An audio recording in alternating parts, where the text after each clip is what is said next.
Did I get the right screen, Mindy? Okay, here we go. All right, good evening. Thank you, Mindy, for that introduction. Gonna have to move you guys over. Okay, yeah. So I'm going to talk a little bit about Kelt reconditioning, what it is, how it can benefit steelhead and the snake. I want to point out this is a collaborative effort between the Columbia River Intertribal Fish Commission, University of Idaho, Nez Perce Tribe, and it's funded by the Bonneville Power Administration. Okay, now, before I explain what Kelt reconditioning is, I want to give an overall picture of the status of the region's steelhead runs. All steelhead upstream of Bonneville are listed. Bonneville Dam is the very first dam on the Columbia, and you can see the steelhead counts have varied over the years, the last few being fairly low, with 2021 having the distinction of being the lowest on record since the dam went in 1938. Okay, so if we move a little closer to home, this graph shows steelhead returns at Lower Granite Dam over the last 37 years. It's broken down by natural origin, A and B run steelhead, and hatchery steelhead. So quick reminder, B run fish are the larger fish that spend 2 to 3 years in the ocean, and the A run are the smaller fish that typically just spend 1 year in the ocean before they return. So those natural fish are represented by the two colored bars at the bottom, the orange and blue. Pull up another graphic here. As you can see, they make up a small portion of the total return. Prior to the Lower Snake River dams being put in, the natural returns were closer to 115,000 per year. So the majority of these fish returning are hatchery fish. We put out 9.5 million steelhead in the snake every year to mitigate for the impacts of the hydropower system. Okay, this graph is similar to the previous graph, but it displays just the natural fish. So we're eliminated the hatchery fish bar. We see a lot of variation in the returns to granite. And if we focus just on the last few years, we see a significant decline, especially in the B run population, the blue bar. So for scale, it's important to remember that over 100,000 natural fish returned to the Snake River, and for the last 8 years, we can't even get it to 20,000. Okay, we'll read this one off. In 2022, the Biological Viability Assessment, a report done by NOAA Fisheries, indicated that all Snake River steelhead populations show a significant decline of 50% or more between the period of 2016 and 2021. NOAA Fisheries is the agency that's tasked with setting the escapement and abundance goals for the Snake River population. The 2023-24 run was only at 13% of that goal of 104,500 fish. So we're nowhere near, and we're going the wrong direction. This graph here actually shows the 16 natural populations in the snake. The Nez Perce Tribe Research Department actually did an analysis that predicted 6 to 7 of the 16 natural populations would have 50 or fewer spawners by 2025. So the outlook's looking a little bleak. But what can we do about these declining numbers? Okay, we have a tool, an approach that allows us to increase abundance of these fish. So what is Kelt reconditioning? It's a restoration strategy that takes advantage of iteroparity in steelhead. So most of us know when a salmon spawns, it dies. Steelhead, on the other hand, are iteroparous. They can spawn multiple times. So if we look at this game board, if we start at the upper left, adult steelhead return from the ocean on their way upstream to spawn. All right, so after spawning, a portion of them will turn around and return to the ocean. This is the Kelt life stage of this fish. They were a fish that spawned and survived. Some Kelts are collected on their out migration and transferred to the hatchery for reconditioning.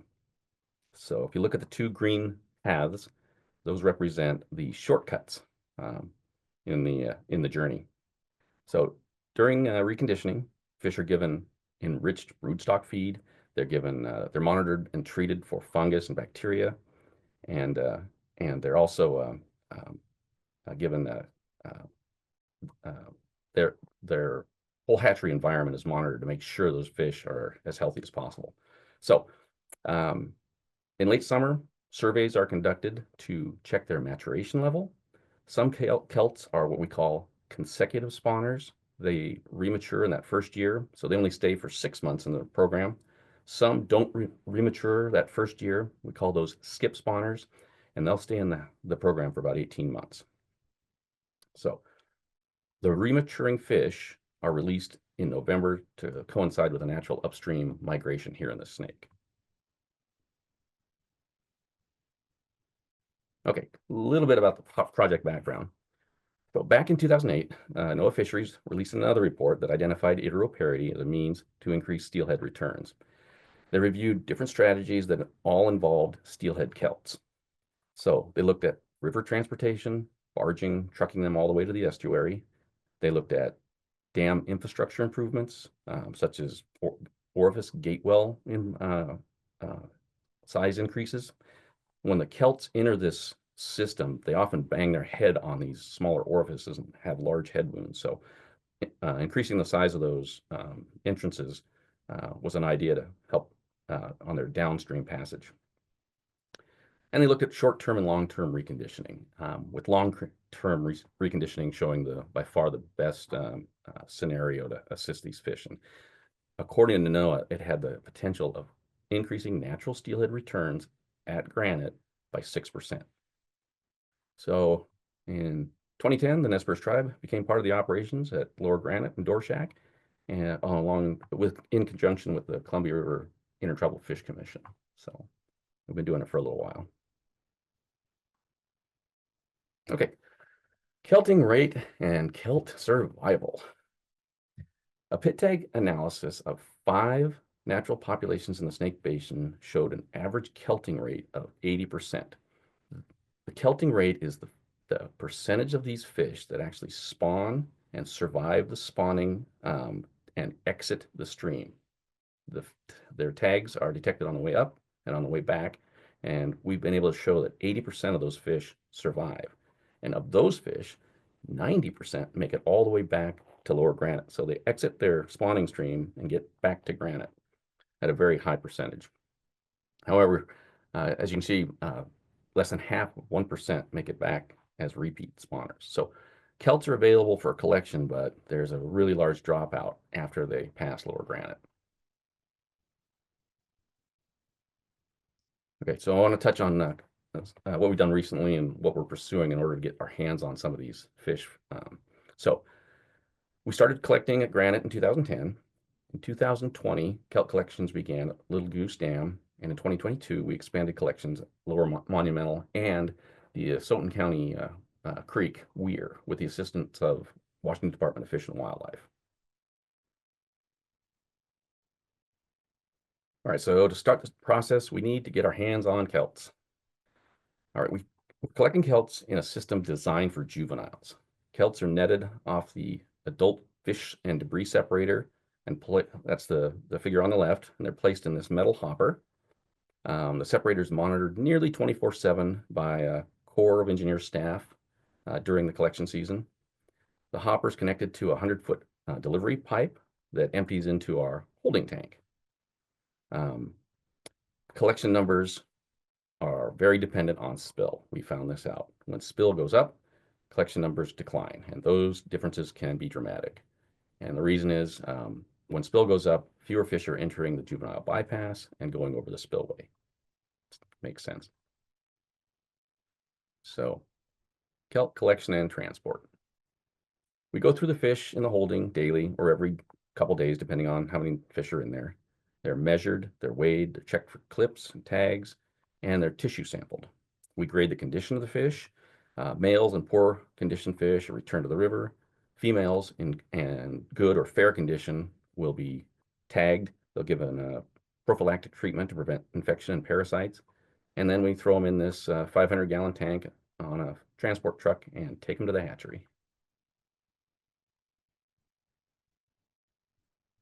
So, as I said before, primary collection site was Lower Granite. I've been collecting there since 2010, but low return and spill operations really impacted our collection numbers. So we ended up expanding. And in 2020, we ended up starting collections at Lower Granite Dam. We borrowed a large tank from NOAA Fisheries, cleaned it, repaired it, and installed it next to the nav wall down at Goose. Now, operations at Goose for 2020 and 2021 were extremely different than Granite. There was no hopper or pipe leading to the holding tank, so we had to use a fish basket and a winch to lower the fish 40 feet below to the from the separator deck. And what this did, it required the staff to be on site during the collection season, so it really increased both the cost to the project, and we missed quite a few fish because we just couldn't be there 24/7. So in the spring of 2022, we moved locations. We positioned the tank a little closer to the barge loading dock along the river. We spent a few weeks installing nearly 300 feet of pipe and a brand new hopper. And similar to the operations at Granite, starting in 22, we were able to rely on core staff to man the separator. So that made life so much easier for us. And since then, it's been a very good producer of kelts. Also in 2022, we borrowed another tank from NOAA Fisheries and installed it at Lower Monumental. We had the core crane it into position right next to the separator booth. And because it was so close, core staff were able to net fish directly off the separator and place it right into the tank. And this required less than a few minutes.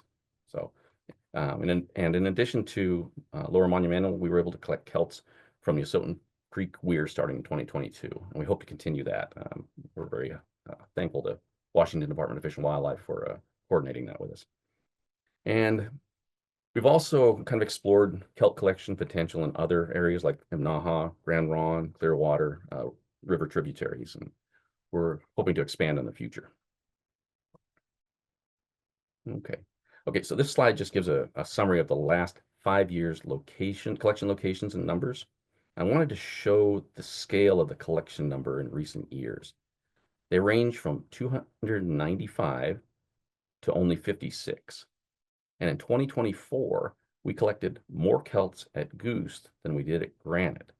So I just want to show this. It's important to have those collection options if one site is really underperforming.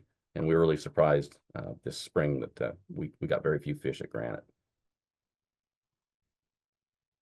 All right, a little more specifics on how we recondition kelts. Okay, first, we got to provide a healthy rearing environment. And this means adequate flows, lots of rearing space. We use treatments to control bacteria and fungus. It also includes ensuring the fish stay in the tank. So these are adult fish. They have a tendency to jump. And so we have to put up screens and covers to keep them in the tank. They also need to start eating. And we found out this wasn't quite as simple as we thought. When we first started, we just figured we'd present them with some krill and be on our way. They do love krill, but we had to experiment with some other variations prior. We used lunker lotion and Manhattan oil, dried shrimp eggs, and even salmon gelatin. My wife didn't want that pan back after I was done. So,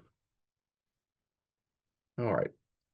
We also conduct routine fish surveys to monitor their health. This is where we take lengths and weights again. We scan for any pit tags that may have been shed and retag them. And we also do a blood draw. Finally, we can release a healthy, rematured, reconditioned kelt. But how do we know whether or not it's ready to release? Okay, I only have one fish physiology slide for you, so I'll go over it real quick. Initial stages in maturation of a salmonid occurs about a year prior to spawning. The brain integrates internal, external inputs, photo period, energetic level, fat levels in the blood, and the pituitary releases, when those cues are met, the pituitary releases follicle stimulating hormone and luteinizing hormone, tells the ovaries to get busy to start making eggs. When that happens, there's a higher percentage of estradiol and vitellogen in the bloodstream. And when we take our blood draw, we're able to analyze that blood and see what concentrations are there. And based on that, we have a pretty good idea of which fish are going to spawn that year or which fish are going to be skip spawners.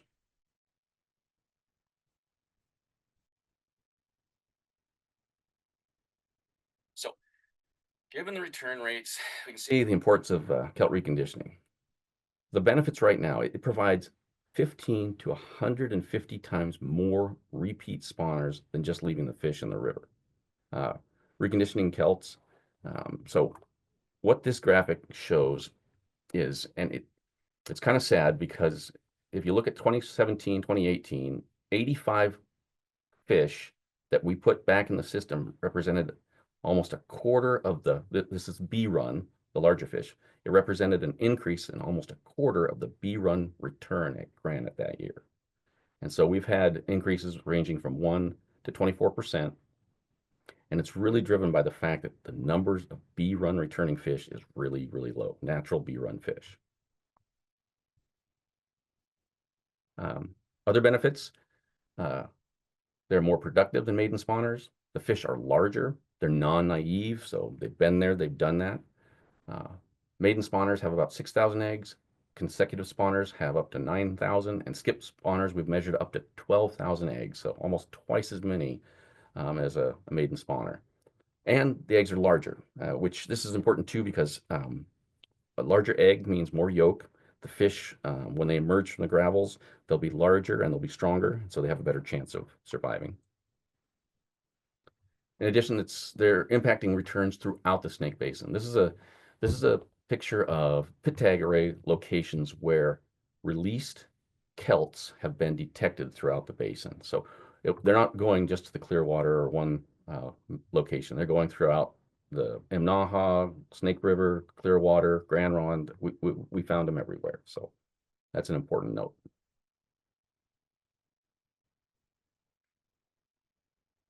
Okay, looking forward.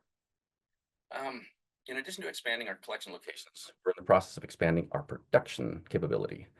The project has progressed to a point where we can shift from production to a production mode from just a research mode.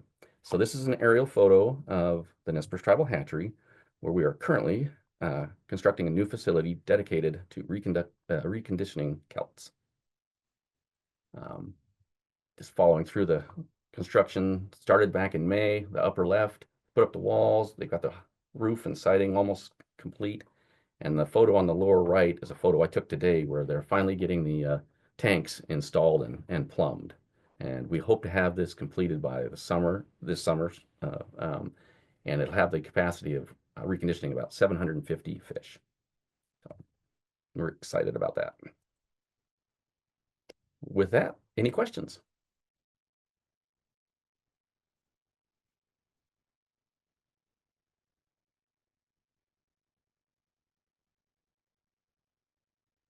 Thanks, Scott. I don't see new questions in the chat just yet. We really appreciate the information and expertise. Your work and the data is really interesting. I'm excited about that new facility for you too.